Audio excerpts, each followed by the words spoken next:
datang ke KPP Pratama Surakarta untuk mengecek secara langsung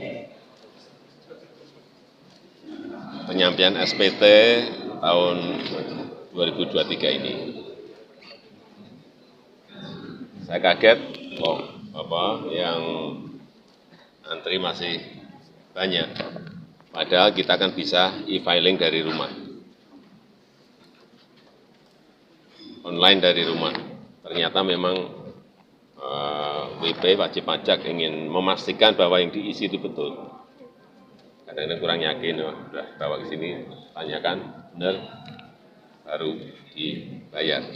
Yang kedua, secara nasional,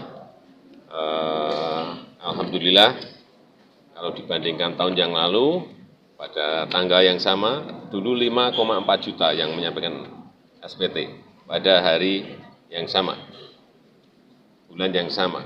Tapi tahun ini sudah 6,6, artinya ada kenaikan masyarakat yang menyampaikan SPT lebih awal. Artinya masyarakat semangat semuanya untuk menyampaikan SPT. Ini yang saya senang. Dan yang ketiga, saya sendiri juga sudah menyampaikan SPT lewat e-filing hari Senin yang lalu.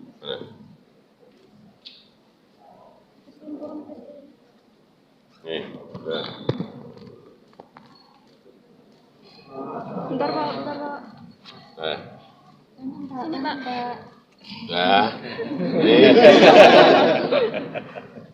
Ya, jadi kita harapkan seluruh wajib pajak segera menyampaikan SPT-nya paling lambat tanggal 31 Maret 2023. Karena apa?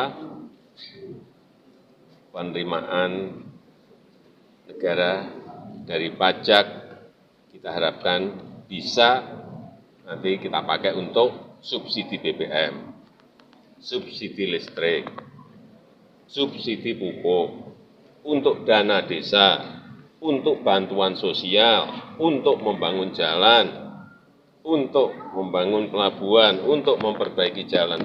Itu semuanya dari penerimaan pajak yang kita dapatkan.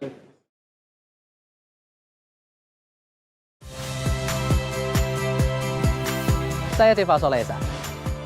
Saksikan program-program Kompas TV melalui siaran digital, pay TV, dan media streaming lainnya.